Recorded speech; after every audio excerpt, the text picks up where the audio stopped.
Hi everyone, I'm here today with Sonjé Mayo, and we're here to talk about her experience of taking class with Joe and Clara Pilates in the 60s. Thank you so much for having us. Great. We're really excited to be here because it's seldom we get to talk to somebody who actually had an experience of taking class with Joe and Clara. And I've been really good about not asking you a lot of questions up until now, so I'm dying to know all the details about how you found Pilates. Well, in 1965, I was in my final year as a physical therapist, and I wanted to do a summer intensive. I was very much a ballet dancer, all point shoes and tights, and everybody in South Africa always went to the Royal Ballet in London. But I asked my father, I wanted to go to America. I wanted to go to the New York City Ballet because I have extremely long legs, which is a handicap. And I wanted to see what they did with long legs, because I knew all the American dancers had long legs. That's right. George Balanchine chose them on purpose. Exactly. So I signed up for the summer intensive, and I went, and it was really wonderful. It was just a dream. It was called the George Balanchine School of American Ballet. Yes. Did that, and while I was there, it's amazing this camaraderie you get with everybody, and of course I bonded with the foreigners. Yes, of course. And they all said, you know, you need to go and see Martha Graham. And I go, who's Martha Graham? And they said, well, haven't you heard? She is the big contemporary pioneer. And I said, I have no interest in contemporary dance. And they said, oh no, you should go. Now I'll tell you why this interested me, because doing physical therapy, it was all about the body, and I realized, and I will immediately say that dance is not taught that way today, ballet, but when I learned, you just did it by rote and repetition. You did it and did it and you got better. And if you had physical assets, you made it, and if you didn't, you fell by the wayside. But there was no explanation, there was no addressing the core, nothing. It was all about the extremities and the limbs and how beautiful you could look. Practice, practice, practice. Exactly. And just, that's it. That's all you did. It was actually copying and just doing it and doing it. Right. So that always worried me a little bit. Going to Martha Graham, I thought to myself, I wonder if she's got a different approach. So that interested me. But Martha Graham, of course, was at Jacob's Pillow that summer. Oh, okay. So I thought, oh, well, I can't do it. So one of the girls said, no, no, no. You just go and you give them some cock and bull story that you tried to register from South Africa and you never got it. And I go, well, she said, just trust me on this one. So I went, and I remember getting there and everybody was registering, and I said, can I speak to the organizer? And they said, all right. And I did. I said, I came all the way from South Africa, and then I thought from New York to Beckett, Massachusetts is quite far, because I've gone. And how did you on the train? On the train and a bus and Yes. something else? Exactly. Wow. Thank God I had those two friends with me. How old were you? 21. Oh, wow. And so these two friends and you, the three of you just went together. Because they were going already, you see. So we went together. I'm so happy I met them, because I don't think I would have done that. Yeah. And then I got there, and then finally they said, all right, you can go in. So I did the Graham course, and immediately after the first lesson, I thought, this is so intelligent. Wow. This is so intelligent. This is what I've been looking for. The way this woman approached the dance technique, it was so incisive. It was not about pushing your range and showing off. It was so honest. It was so difficult. Her floor work is the most difficult thing there is. I've experienced and the fact how she did it all in sitting, so that you had to really work your anti-gravity muscles, and it was just wonderful. Wow. It was a wonderful experience. And then halfway through the course, she says to us all, you have to go to Joe Pilates. He's right here in Jacob's Pillow, and you all have to go and do his floor class. And we're looking at her like, what now? And she was so ahead of her time. She felt that the dance technique dictated your strengths and weaknesses, and you were bound by the technique. And she felt we needed some form of general strengthening to address those weaknesses and where you were short, you know, that you would lengthen, and where you were weak, you would strengthen, because you were not going to do it with a dance technique, because that is one-sided. Yeah. So she was way ahead of her time, because we know today all athletes do cross-train. Yes. But we had no opportunity in those days. There were no gyms. Right. Where would you go? Jane Fonda only came out in the, late 70s. Yeah. So we had never heard You were of... already pioneers just dancing. Exactly. That was already a movement. So I said to Christina and Patricia, shall we go? And they said, well, if Miss Graham says we have to go, we have to go. So we arrived there. And this is And was it part of the course? You could just go? No, you also had to pay. But fortunately, there were spaces. Yes. We could join in. Yes. That was a good thing. But I'll never forget this, walking there and seeing this man. He was so upright. He was so commanding, because he was not very tall, but he read tall. Yeah. But as a physical therapist, the first thing I noticed was his emphysematous chest. Yes. I picked that up immediately. He had the barrel chest, which we know as PTs is a sign of emphysema. You know, when the chest is stuck in the position of inspiration. Yes. So I picked that up immediately. Right. And of course, later I saw him smoke. And everybody smoked there. Of course. You know, all the dancers smoked. It was healthy. Yes, they smoked. It was very in. Well, they smoked not to put on weight, but he smoked for pleasure. Right. And I thought, I can't believe that a man with emphysema, because I could hear, you know, when he used to cough a little bit, that he definitely had fluid on his lungs. How old would he have been? It was 1960. 65. He would have. He died in 67 at 83, so he was 81. Yes. But I mean, here was a man so fit, so full of energy, that I mean, there was no question we were not going to do this. And I remember us getting on the floor there, and you know, he was very with sis und sat und nein und ja, and you know, it was funny. And he was so full of con mucho gusto, you know. We didn't question it, we just did it. We noticed, Christina and I spoke German to one another, because I always like to speak my foreign languages whenever I can, otherwise you lose them. Of course. And Joseph, of course, never spoke any German that we heard. But one day we were speaking, the two of us were talking in German, and he came over to us and he said in English, so, gals, what are your names, you know? And she said, Christina Schönbrunn. And he said, and you? And I said, the German way, Sonjé. You're not Sonjé. I said, Sonjé hübsch. And he looked at me and he said in German, das ist eine jüdische Name. That is a Jewish name. And I said, ja, Herr Pilates. And he said, willkommen, Fräulein. Wow. Wasn't that nice? That's so nice. Welcome. Because I thought, oh gosh, I hope he's not going to penalize me now, you know, because of that. And afterwards we spoke in German, the three of us. Wow. And he was happy then to speak German. I think he didn't want to speak it because, you know, it was close after the war and that whole stigma with the... So he was happy. And we bonded, so it was terrific. And Christina was so cross, Patricia was so cross because she couldn't speak German, you know, the Chinese one. She kept saying, what is he saying? What is he saying, you know? Because of that, we got so much attention.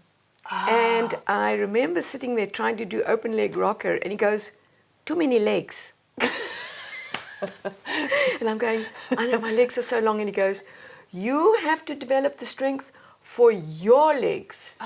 He says, that is what you need to do. Don't complain. Work at getting the strength for your legs. And there was my answer. That is the answer. Because I always said, with my long legs, I can't do A, B, and C. That's the reason that you had to blame everything. I obviously had no core. You know, we didn't know what that was. Right. We just did it. Right. So that was the first wonderful experience. It was like open sesame. And what was the first class like? Like when you showed up for that first class, were you just he just went for it. He knew we were dancers. Of course. He loved dancers because, first of all, we were so disciplined. You know, whatever he said, we did. We didn't moan. We didn't complain. We didn't ask questions. We just did it. Right. And he would say, you keep doing it, you will feel it, you will feel it. You know what I mean? And we knew that. We know that story. You've got to keep doing it. Yeah. I mean, even to ask questions was unheard of in the dance world. Absolutely. It was seen and not heard. Right. So when he actually invited questions, we couldn't believe it. You know, like everybody was, we didn't know how to ask questions. What did people ask? Do you remember Well, anything? finally, by the end of the 2 weeks, some people, would say things like, "Well, I have all this range, and you're holding me back." And you go, "Oh, yes, yes, yes, yes. This is about stability. It is not about the legs everywhere." Oh, wow. Yes. So he tightened us up tremendously. Tightened us up tremendously. And then would you notice, would everyone say, "Oh, I do notice that now when I'm dancing, I have more strength"? Absolutely. Now what happened is you didn't make the connection quite then, but when you got back in the ballet class, Right. something had happened. Yeah. Suddenly you were stable, you were centered, and thinking, okay, well, I'm not going to get my leg around my tonsil today. I'm going to work on stability. That made an impression immediately. And I thought, this is what we should all have. Yeah. We should all have the Graham technique, and we should all have the Pilates technique. And then combined, wow. And that's it. That would be the basis to be a good dancer. And I was so interested, I was already late to go back because, we don't have a summer break like you do. Yeah. It's winter for us then. So I was already a week late. To go back to Johannesburg. To go back to university. And so in those days we had to phone, there was no internet, there was no email. So I phoned my dad and I said, "You have to phone the dean and tell him I'm learning valuable stuff here and I'm going to bring it all back." My father fortunately had the gift of the gab, So wonderful. When I went back to the physical therapy department, the medical school, I remember sitting everybody down and saying, "I am now going to show you something that you've never seen." Wow. Yes, and everybody, and they said, "Well, how's this going to apply to us?" And I said, I haven't seen the man in action in his studio yet, with how he works with people with injuries and things, but I can see where this is going. It's all about working holistically, not honing in on the injury. Yes. And they all said, "That makes sense." Wow. Then the following year, I went back for much longer, okay, because now I'd finished the physical therapy. And I knew I was going to dance professionally there, but I first had to immigrate as a physical therapist. So you knew you were going to dance professionally in New York, and you were going to go back to New York City Ballet. Oh yes, yes. I don't think I would have got in with the New York City Ballet because you've got to be around for a long time. You first have to go through their school. But I knew I would get work. Yeah. I knew I would get work as a dancer. Well, I was determined. Let's put it that way. And I always had the physical therapy to fall back on. But my main thing was to go back, of course, to Joseph. Now, Christina and Patricia were still there. Your friends. And they went often now. So I went back and I said to Joseph, I'm more interested in the mat because I know I'm going to travel with the company. There's no machine. And I know that I'm going to go back to South Africa eventually. I already said I was that ambitious. I'm going to start a contemporary dance company in South Africa. We have nothing like that. And I said, I need to learn the mat because there will be no reformers. I need to learn the mat because that's what I want to pass on. So I did mostly mat, but I did do reformer as well. But I watched him teach. And you went to his studio in New York. Absolutely. And I watched him teach, and he was so happy. And would say things to me while he was teaching. In English or German? Both. But if he had an English client, he would say it in English. Of course, otherwise it doesn't look right. Yes. Yeah. But he was I just saw how this man, now we know that he had no anatomical background. No. He had no formal training, but he just knew how to deal with people's problems. And I watched him, how he would do something on the reformer, not get what he wants, immediately go to a small piece of equipment, work on it there, get it through, get the message through to that client, put them back on the reformer, and it would be there. So can you tell me, wow. I mean, this was truly amazing. Do you remember any, I know it's a long time ago, but an example of that? Like, well, for something instance, that you saw someone doing. For instance, the people who couldn't do a roll-up. And there were a lot of dancers who couldn't do a roll-up, for sure. Because of their lordosis and all those Absolutely. things. Well, he was struggling with her with the roll-up. Now, this followed through, of course, with short spine massage and all those things. So finally he said, stop, get off. Put her on the Cadillac. First of all, got her hanging. That she could swing and hang and feel the length in the lower back. Yeah. Then he got her to do the roll back, on the Cadillac. But taught it so incisively. I mean, this was every vertebra down. Hold, stop, press, hold, stop, press, And then come press back. your vertebra down. Unbelievable. I mean, that took 10 minutes. Yeah. A few times until this person was sweating. All right, back on the Cadillac, hang. Now over the barrel. Lie forward over the barrel. Then he'd massage your lower back. Yes. Do you know what I mean? I do. I have several teachers, Ramona and Jay Grimes, who are amazing with their hands, where you can actually feel your spine open. He was too wonderful, and he did that. And then he'd say, all right, now let's try it. And she did it. And he said, now this might not happen every time, because we've got to train your brain, to the muscles to fire in the right order, but you felt it now once. Now you understand you can do it. Now you understand it, exactly. So I was just... Was that your friend Patricia, or No, it was those just two were someone by else? now very good. Oh, what I mean? yes, they could do everything. They were the stars in the studio. They were wonderful. This was like other dancers who came in, who would come in and complain they had lower back problems. I see. And he would look at them and go, I'm not surprised, because there was this lordosis. Yes. Everything was done, with brute force. No, nothing you happening. Just throw your leg up there. Tight hip flexors, from all the flexion that you do in dance in terms of hip flexion. Lower backs that were arched and stiff, what we call the psoas syndrome. He was just too wonderful. He agreed with Martha Graham in every respect. The biggest thing that really, really we understood as Graham dancers was the scoop. Because most people understood the scoop as a tuck. Yes. And Martha Graham, went ballistic if you did that. Oh, I didn't know that. For her, the scoop was the center spine out, but your hips and shoulders in one line. So it's a perfect C. So you keep this here, and the center and then spine you goes just out. Lengthen and lift the middle. And this goes back. Yes. So you go into a capital C, but there is no tuck. Yes. So if you tucked, she would lose the So you plot. don't even really change your pelvis if it's here. In fact, she says you grow almost taller. That's how elongated you've got to be. Absolutely. Well, Joseph did the same thing. Yes. He would lose it if people started tucking. Wow. Because, all it did is shorten your spine, compress, and you were not recruiting your deep core. You were actually recruiting your hip flexors and your buttocks. So, for example, I'm going to get really technical, but on short spine, on spine stretch forward. Yes. Using... Oh, well, the perfect spine stretch example. forward. Yeah. The pinch and perch? Yes. That's what it was all about. Yes. Pinch and perch, and then lift more. Over the barbed wire.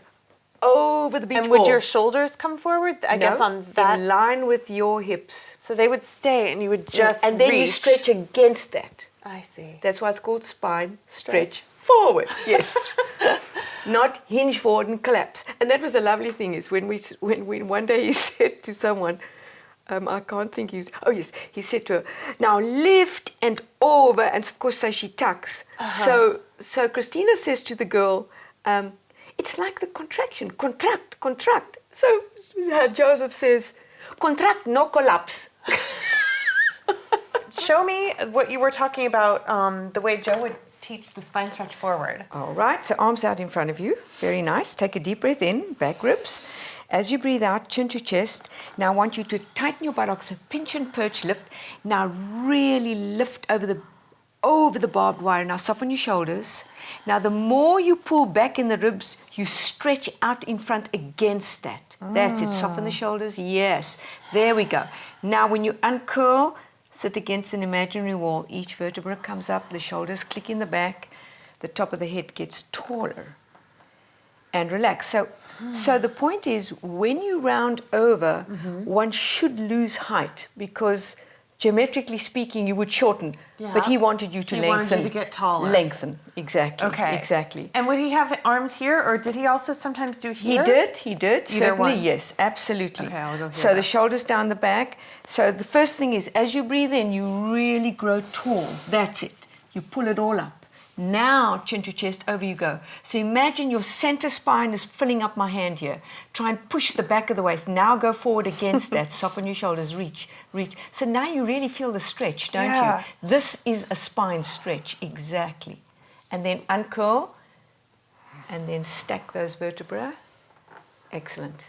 Yes. It's hard work, isn't it? It is very hard work to do it right. Very, very hard work. Wow. Yes. So you can imagine someone with a lordosis. This would be one of the things that would really help them. Absolutely. Yeah. And dancers, of course, could just flop forward from the Oh, yeah, hips, so you know. it's like- So yeah, exactly. And so he would get very frustrated, I imagine, with that. Very, very. And the other thing was the tailbone and the roll up. So if you bring your legs together to do a roll up, lie down, straighten your legs. That's it. So take your arms to the ceiling when you're ready, and then lift your head and stop right there. Now the tailbone needs to be long. So just do the wrong thing and tuck. Okay, no way. So we lengthen there. Now with that anchored, you've now anchoring with the transversus abdominis. Now you're going to use that to roll up, keeping it long. That's it. There we go. You go back to that spine stretch forward position. So you've got to lengthen and lift as you reached against that. When you roll back, keep that tailbone long. So it never curls under. Perfect. All the way down. That's it. Yes, hard work. Now, the one thing he took a lot of time with was teaching the fundamentals and imprinting to get the tailbone, sacrum really anchored. He took forever. When you were lying on your back. With your knees bent, of course. And you know those people when they get their navel in and up and they start that little tuck? Yes. He didn't want that. He just wanted He your... would go on, and he would give you exercise in that position, you know, knees lifts, all those things, squeezing the ring, doing those things, keeping that tailbone down, and lifting your head, keeping the tailbone, and the roll up, keeping your tailbone long. There was no tuck. Wow. On the way up and on the way down. Interesting. And Now what an since then- amazing tool for dancers. And now when I look at Pilates teachers teach, they don't teach like that anymore. No, they don't. No. And bend your knees. Say you were teaching someone who couldn't do a roll up. And you know how they hold behind their Yes. knees and roll back. What they tended to do is tuck again and curl the tailbone under. That's it. And that was not the roll up. Okay. So it would be chin to chest. And now think of center spine, the back of the waist trying to hit the mat first without curling your tailbone under. Goodness. Yes, so roll back, pull those ribs so deep. Think of that getting down first. Now start lengthening the tailbone as you go down. Come into my hand, into my hand, into my hand. This is going to hit the mat first. Get the tailbone long, there. And then say they couldn't do more anymore, then they'd come up just right there. I see. So teaching that's a that totally- needed so much work, yes. That's a totally different exercise. Because if people curl under, that's what they're going to do on the roller. Yeah, so you have to leave your pelvis where it is. Yes. And bend your spine. Center spine, that's it. So you imagine the waist is going down on the mat first. That's it. And with no tuck. Soften the shoulders. Yeah, put that energy into the center spine. Yes, exactly. And then if you imagine if you went all the way down and you lay down, your tailbone would already be long. already long. There you go. I understand. Wow, and he was very focused on that. Very focused on that. And I tell you that he would take forever to teach someone. He would start, you know, with the fundamentals, just imprinting and breathing and get that into their heads. That would be very important. And so then if he was talking about imprinting, that meant keeping your hips where you are. Yes, exactly. And lengthening your So spine. you'd have your sacrum really heavy. Yeah. And people would say, oh, but now I've got air under my back. And you'd go, yes, just sink. And it'll take time and give into gravity. Right. And if there's still air, then we know that's where you're short. Right. And that's where he would try to get you to lengthen. Exactly, exactly. So he said, this is important. Yeah. The rest will take its time. Wow. And you find that first. And then would be the next step, pull your navel in and up without changing the length of your spine. Just enough so he would say that I can step here. Yeah. Okay. And then you would practice. Did he ever stand on Oh, you? yes, all of us. All of you? Yes. Yeah, so we, you know, we couldn't believe this man. Then he would exercise in that position, keeping the tailbone anchored. He would do all these things. For instance, lift one knee up, now change in the air, now press your tailbone heavy, change their legs in the air, toe tap. This does not move, yes. All right, and then you do it with two legs. So you press your tailbone heavy, navel in and up, now float both feet off just 1 inch and down. Yeah, all those things. With a circle, with everything, he'd get that established first. And that was in the mat classes, or also in the Also on the studio? reformer. On the reformer as You well. would start with that, yes, Oh, with your really? feet up, ready to go for footwork. He would do all that first to make sure that you were using your back to press the reformer open and not your legs. And not your legs. Not your legs. You drive the carriage with your back. So when I learned from Ramana, we learned all of these exercises, yes. and they were called pre-Pilates. Yes, pre-Pilates, and not fundamentals. everyone did them. It was sort of one of those things where you got And on they the reformer and you neglect started. them. And they neglect them. He Yes. never did. Oh, interesting. Never did. But my experience with Kathy Grant was different. She Yes. focused on these to the point where you never did anything else. Yes. Almost. You know, and I suppose every teacher teaches you different things. Absolutely. And then you put it all together, Yeah, right? Yes. it's a marvelous Yes. combination that Absolutely. I feel really honored to have. Yes. But it's exciting to hear this about Yes. your experience, because Yes. I haven't gotten to and have that much of a those full things point. will never leave me. You know, Yeah. now I'm not, I didn't learn so much detail with the equipment because my focus was on the mat, but this I know well. Wow. So I've kept that up. I mean, they're non-negotiable. You know what I Yeah. mean? Because I remember how much trouble he took with that.